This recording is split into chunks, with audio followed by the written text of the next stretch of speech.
అశోక్ నగర్లో కోచింగ్ సెంటర్లకు వచ్చినటువంటి అమ్మాయిలను ఒక గురువు స్థానంలో ఒక తండ్రి స్థానంలో ఉండవలసినటువంటి ఫ్యాకల్టీలు అమ్మాయిల యొక్క అవసరతలను వాళ్ళు ఒమ్ముగా చేసుకొని వాటిని ఉపయోగించుకొని అమ్మాయిలను వాడుకోవడం అనేటటువంటిది ఒక దుర్మార్గమైనటువంటి చర్య.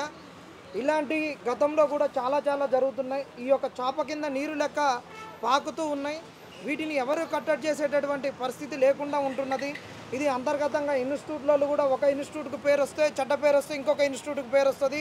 ఇది అన్నిటికీ ముప్పు అవుతుందని చెప్పేసి ఒకళ్ళకొకళ్ళు చేదోడు వాదోడుగా ఉంటూ ఇన్స్టిట్యూట్లలో ముందు ఉంటూ వీటిని వాళ్ళ మధ్యలో ఒప్పందాలు చేస్తూ సద్దుమణికి ఇచ్చినటువంటి సంఘటనలు అశోక్ నగర్లో చాలా ఉన్నాయి. ఒక ఇన్స్టిట్యూట్ యొక్క ఫ్యాకల్టీ ఆయన డైరెక్టరు వారు గతంలో ఒక 20 లక్షలు 30 లక్షలు ఇచ్చి సెటిల్మెంట్ చేసుకునేటటువంటిది అశోక్ నగర్ మొత్తం తెలుసు. దాని తర్వాత ఇంకొక ఫ్యాకల్టీ ఒక 40 లక్షలు ఇచ్చి చేసుకున్ననేది తెలుసు. ఇంకొక ఫ్యాకల్టీ జైలుకి పోయొచ్చిండన్న సంఘటన కూడా తెలుసు. దాని తర్వాత గతంలో కొంతమంది పెళ్లిళ్ళు చేసుకురు అనేటటువంటిది తెలుసు. దాని తర్వాత ఒక ప్రవళికాన్ని చనిపోయినప్పుడు ఒక ఫ్యాకల్టీ వచ్చేసి అశోక్ నగర్లో టాక్సిక్ రిలేషన్స్ ఉంటాయని బహిరంగంగా చెప్పి ఆ రోజు మేమందరం కూడా అమ్మాయి నీ ఉద్యోగం లేక చనిపోయిందని చెప్తే టాక్సిక్ రిలేషన్ అని చెప్పేసి అబ్బాయిలు తిరుగుతారు, ఇష్టం వచ్చినట్టు చేస్తారని అదే ఫ్యాకల్టీ చెప్పి ఈరోజు ఫ్యాకల్టీలు చేస్తుంటే ఆ ఫ్యాకల్టీలకు అండుదండుగా ఉంటూ ఈ బాధితురాలికి ఎవరు ఎందుకు బాధ్యతగా ఆ అమ్మాయి అంట ఉండి అమ్మాయికి భరోసాగా నిలవట్లేరు అనేటటువంటిది అడుగుతున్నాం. ఈరోజు వాళ్ళు ఇచ్చినటువంటి పిటిషన్లో ఆయన ఫ్యాకల్టీ అని చెప్పిర్రు. ఈ ఎఫ్ఐఆర్ కాపీలో ఫ్యాకల్టీ అని చెప్పినాక వాళ్ళు స్టే తెచ్చుకున్నటువంటి కాపీలో స్టూడెంట్ అని చెప్పేసి స్టే తెచ్చుకోవడం జరిగింది. ఇక్కడ వాళ్ళు ఇచ్చినటువంటి ఎఫ్ఐఆర్లో వాళ్ళకి అట్రాక్ట్ చేసినటువంటి సెక్షన్లు ఏమున్నాయంటే section IPC 376 plus IPC 420. IPC అని ఎందుకు చెప్పిర్రంటే ఈరోజు బిఎన్ఎస్ఎస్ ఉండగా ఐపీసీ ఎందుకు అయిందంటే అది 2022లో జరిగినటువంటి సంఘటన. అప్పటికి బిఎన్ఎస్ఎస్ రాలే కాబట్టి ఆ రోజు సంఘటన జరిగిన నాటికి అదే ఉన్నది కాబట్టి దాని ప్రకారం పెట్టిర్రు.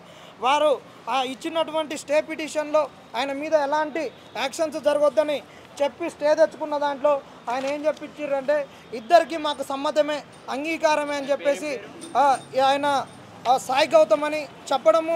ఫ్యాకల్టీ పేరు కూడా చెప్పాలి. ఎందుకు చెప్పాలంటున్నామంటే వీరు కూడా ఏమంటున్నారంటే మాకు వ్యక్తిగతంగా మా యొక్క గొప్పదనాన్ని మా యొక్క పేరు ప్రతిష్టతలను మీరు దిగజారుతున్నారని మా మీద వారు డిఫమేషన్ కేసు కూడా వేస్తామని ఇలాంటి అని అంటున్నారు. కానీ ఇవి ఇక్కడ కుదరవు.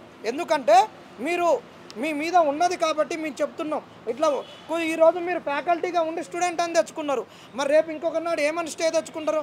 ఇట్లా మేము మా మీద ఎవడన్నా మాట్లాడితే మేము డిఫమేషన్ కేసులు వేస్తామంటే మీరు ఇష్టం వచ్చినట్టు చేసి విద్యార్థులను వాడుకొని పోతుంటే మరి చూస్తూ ఒక విద్యార్థి సంఘాలుగా కానీ ఈ తెలంగాణ సమాజంలో ఉన్నటువంటి వాళ్ళం కానీ ఎవరు ఏం మాట్లాడొద్దాం మీ గురించి ఎందుకు మాట్లాడకూడదు? మీరు ఏమన్నా మీరు తప్పు చేయకుంటే కడిగిన ముత్యం అయితే మీరు అందులో నుంచి కోర్టు నుండి తెచ్చుకోరి, మీరిద్దరు నిరూపణ చేసుకోరి. ఒకవైపు నుంచి బాధితురాలేమో నాకు అన్యాయం జరిగింది మాట్లాడమని మమ్మల్ని అప్రోచ్ అవుతూ చెప్తుంటే, ఒకవైపు ఏమో నేను చేయలేదు నా మీద ఏం లేదని మీరు చెప్తుంటే మీ పేర్లు చెప్పకుండా ఉండకుండా మీ మీద ప్రెస్ మీట్లు పెట్టకుండా ఉండలేము. ఎందుకంటే ఒక విద్యార్థుల మేలు కోరినటువంటి వాళ్ళం, ప్రభుత్వము మా మీద ఎన్ని నిర్బంధాలు పెట్టిన నోటిఫికేషన్ల గురించి అడుగుతున్నటువంటి వాళ్ళం కాబట్టి అది మా నైతిక బాధ్యత. కాబట్టి విద్యార్థులకు మీకు కూడా చెప్తున్నాం, ఆడ మీ ఫ్యాకల్టీలు వచ్చేసి మీ సివిల్స్ కోచింగు మేము ఒక 5 ఇంటర్వ్యూలు చేసినాం, 6 ఇంటర్వ్యూలు చేసినాం, మాకు త్రుటిలో మాకు సర్వీస్ కోల్పోయినాం, మేము రాసిచ్చేటటువంటి నోట్సులు మీకు ఎమ్మటే సర్వీస్ వస్తుంది, మీకు 1-to-1 మెంటర్షిప్ అని చెప్పేసి మిమ్మల్ని పక్కన పెట్టుకొని మీరు చేసే కార్యక్రమాలు అన్నీ చేసేటప్పుడు మీరు కూడా గమ్మున ఉండి తర్వాత అన్యాయం జరిగినాక మాకు అన్యాయం జరిగిందంటే కుదరదు. మీరు కూడా ఒక జాగ్రత్తతోటి ఉండాలి. అది మీ యొక్క బాధ్యత కూడా. ఫ్యాకల్టీలు మీరు గురువు ఇది తప్పమ్మా అని మీరు చెప్పాల్సినటువంటి ఒక బాధ్యత మీది. ఆ బాధ్యత కాకుండా ఆ బాధ్యతను మీరు మర్చిపోయి మాకు అవకాశం వచ్చింది కదా అని మీరు ఇష్టం వచ్చినట్టు చేసి అమ్మాయిని మోసం చేయడం అనేది కరెక్ట్ కాదు.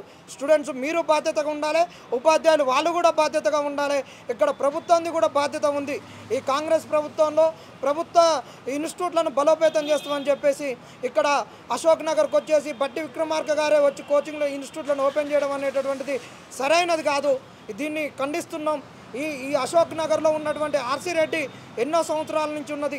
అదే ఆర్సీ రెడ్డిలో ఈయన గౌతమ్ గారు ఫ్యాకల్టీగా చేస్తున్నారు. సాయి గౌతమ్ అంటే ఈ ఈ యొక్క విక్టిమ్ కాకుండా చాలామంది ఒక 30 మంది అంటే సంవత్సరానికి కొత్తగా ప్రతి ఒక్కరు ఎవరు కొత్త పక్షం అయితే వాళ్ళని లొంగ తీసుకొని ఇదే పని చేస్తున్నారని చెప్పేసి ఆరోపణలు ఉన్నాయి. ఏమంటారు? ఇలాంటి ఆరోపణలు అనేటటువంటివి ఇప్పుడు ఏదైతే బలంగా నిలబడ్డటువంటి అభ్యర్థి ఉన్నదో స్టూడెంట్గా వచ్చినటువంటి అమ్మాయి, ఆమె యొక్క హాల్ టికెట్, ఆమె ఇక్కడ ఆర్సీ రెడ్డిలో ఆమె కట్టినటువంటి ఐడి కార్డ్స్, ఆమె పే చేసినటువంటి ఫీజులు ఇవన్నీ కూడా ఉన్నాయి.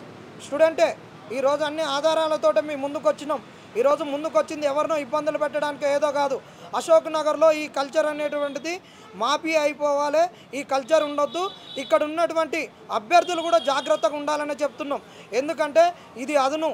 ఇప్పుడే అడ్మిషన్లు జరుగుతున్నాయి, ఇప్పుడే అడ్మిషన్ చేసుకుంటున్నారు, ఇప్పుడే కొత్త ఫ్యాకల్టీలను తెచ్చుకున్నప్పుడు డైరెక్టర్లు మీ ఫ్యాకల్టీలకు చెప్పాలి, ఇది పద్ధతి కాదు, ఇలాంటి యొక్క ఆలోచన ఉంటే మా ఇన్స్టిట్యూట్ నుండి ఎమ్మటే తక్షణం మిమ్మల్ని తీసేస్తామని మీరు చెప్పుకోవాలి. ఫ్యాకల్టీలకు చెప్పుకోవాల్సిన బాధ్యత డైరెక్టర్ల ఉన్నది. ఇలా ర్యాంకులు రాగానే మీరు ర్యాంకులు వేసుకొని పోస్టర్లు వేసుకొని స్టూడెంట్స్ని మీ దాంట్లో బందల్దొడ్లో తోలుకొని ఇక్కడ మీకు వచ్చేటటువంటి ఫ్యాకల్టీలు స్టూడెంట్స్ని ఇష్టం వచ్చినట్టు చేస్తుంటే ఆ బాధ్యత మీది కాదా అని అడుగుతున్నాం. అందుకే ఆర్సీ రెడ్డిని కూడా అడుగుతున్నాం. ఇతను ఎవరైతే ఆరోపణ ఉన్నదో అతను గతంలో కూడా చాలా మందితోటి ఇలాంటి చేసిరు అనేటటువంటివి ఉన్నాయి. కాబట్టి ఈరోజు అతని మీద ఆ ఫ్యాకల్టీ అనేటటువంటిది ఇక్కడ ఎక్కడెక్కడ చెప్పిండు ఏంటి అనేటటువంటివి కూడా అన్ని ఆధారాలు ఉన్నాయి. ఆ ఫ్యాకల్టీ చెప్పినప్పుడు అతను ఇంకా ఎందుకు మీరు అమ్మాయినేమో గ్రూప్లోకి వెళ్ళి రిమూవ్ చేస్తారు, అమ్మాయికి ఆన్లైన్ చెప్తారు, ఆఫ్లైన్లో చెప్పనియరు.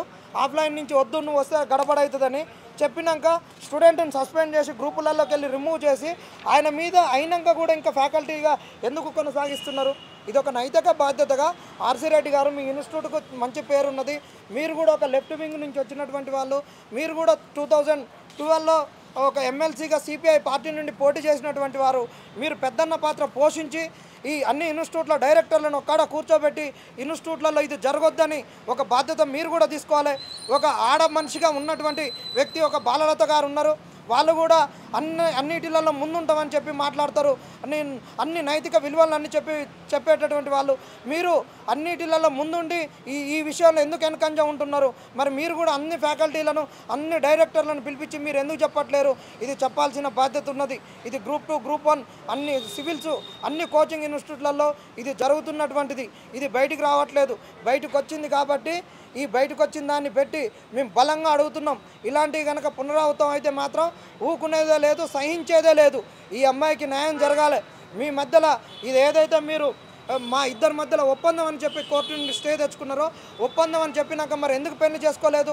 మరి అల్లనేమో మీరేమో ఫ్యాకల్టీకి అన్ని ఇన్స్టిట్యూట్లలో లక్షల నెలకు జీతాలు తీసుకుంటారు, మేము రివిజన్ చెప్పిస్తాం అన్ని చెప్పిస్తాం అని తీసుకొని ఈరోజు స్టూడెంట్ అని మీరు ఏ విధంగా తెచ్చుకుంటారు? ఇక్కడనే ఒక కుట్ర జరుగుతున్నది కాబట్టి మేము ఈరోజు బహిరంగంగా వచ్చి మాట్లాడాల్సిన అవసరం ఉన్నది కాబట్టి మాట్లాడుతున్నాం. దయచేసి చెప్తున్నాం, స్టూడెంట్స్ మీ పైన కూడా బాధ్యత ఉంది. తల్లిదండ్రులు ఎంతో కష్టపడి మిమ్మల్ని ఇక్కడికి ప్రయోజకులుగా చేయాలి, ఆఫీసర్లుగా చేయాలని ఇక్కడికి పంపిస్తే మీరు చేసేటటువంటి పని ఇది మంచిది కాదు. మీరు గ్రూప్ 2 కొడితే ఒక మండల ఆఫీసర్ అవుతారు, గ్రూప్ 1 కొడితే జిల్లా ఆఫీసర్ అవుతారు, సివిల్స్ కొట్టిన జిల్లా ఆఫీసర్ అవుతారు. తదితర సంవత్సరాల తర్వాత మీరు ఒక రాష్ట్రాన్ని పరిపాలించే అధికారులు మీ జీవిత భాగస్వామిని ఎన్నుకోవడంలో మీరు తప్పులు చేస్తున్నారంటే, మీరు ఒకళ్ళ చేతుల్లో మోసపోతున్నారంటే, మీరు అధికారులు అయితే మరి మీరు పరిపాలన ఎట్లుంటుందో ఒక్కసారి ఆలోచించుకోండి.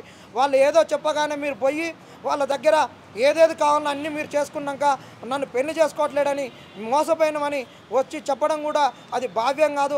ఇక్కడ నుంచి వచ్చే విద్యార్థులు జాగ్రత్తగా ఉండాలి, ఉన్నటువంటి విద్యార్థులు కూడా కొత్త వాళ్ళకు చెప్పాలి, ఫ్యాకల్టీలు కూడా మీ బుద్ధి మార్చుకోవాలి. అమ్మాయిలను మీరు కావాలని ప్రొవోకేట్ చేయడం అనేది తప్పు.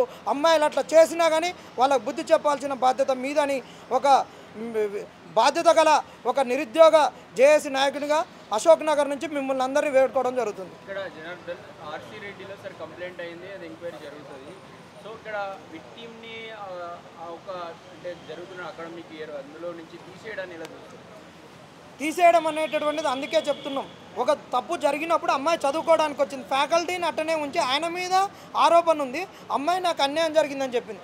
అమ్మాయి వస్తే మన ఇన్స్టిట్యూట్లో అంతా గడబడ జరుగుద్దని అడ్మిషన్లు రావని చెప్పేసి. అంటే వీళ్ళ ఆర్థిక లావాదేవీలే డబ్బే ముఖ్యం, కానీ వీళ్ళకి సమాజం పట్ల ఎలాంటి బాధ్యత లేదనేది ఇక్కడ స్పష్టం. అంటే వాళ్ళ స్టూడెంట్కి న్యాయం చేసే బాధ్యత ఆర్సీ రెడ్డి పైన ఉన్నదా? ఉండాలి, ఖచ్చితంగా ఉండాలి. ఆ బాధ్యతను వీళ్ళు కోల్పోయారు కాబట్టి ఇలాంటి వాళ్ళు ఈరోజు మేము ఇక్కడ ప్రెస్ మీట్ పెట్టాల్సినటువంటి ఒక అవసరం ఏర్పడ్డది. అదే ఆ రోజు ఫ్యాకల్టీ డైరెక్టర్ అందరూ కూర్చోబెట్టి ఎందుకు అన్యాయం చేసినామని కూర్చోబెట్టి చేసి ఉంటే ఇంత కాటికి వచ్చేది కదా. అమ్మాయినేమో బయటికి గంటేసి తలుపులేసి ఈయనతోటి పాఠాలు చెప్పేయడం అనేది ఎంతవరకు కరెక్టు? ఇలాంటి ఇష్యూలు అయినప్పుడు ఈ ఇన్స్టిట్యూట్లే మధ్యవర్తి చేసి సెటిల్మెంట్ చేస్తున్నాయండి అమ్మాయిలతో, ఏమంటారు? అది చేస్తున్నారు. అలాంటి సెటిల్మెంట్లు చేసిరు కాబట్టే ఇంత బహిరంగంగా పోలీస్ స్టేషన్లో కేసులు కాలే. అటు సెటిల్మెంట్లు అయినాయి కాబట్టే గతంలో 20 లక్షలు 30 లక్షలు 40 లక్షలు ఇచ్చుకొని ఇట్లా చేసినటువంటి ఫ్యాకల్టీలు చేసుకున్నారు. పెళ్ళిళ్ళు కూడా చేసుకున్నారు, కొంతమంది పెళ్ళిళ్ళు చేసుకున్నారు, కొంతమంది సెటిల్మెంట్లు చేసేసి ఇక మీ ఇక్కడ ఉన్నటువంటి అటెంప్ట్స్ అయిపోయినాయి, ఇక కోచింగ్ అయిపోయింది కదా, ఎందుకు ఏదో అయిపోతారు మంచిగా దీంతో ఏదో చేసుకోవచ్చు. అలాంటివి చేసిన సంఘటనలు కూడా అశోక్ నగర్లో ఉన్నాయి, కనిపిస్తున్నాయి.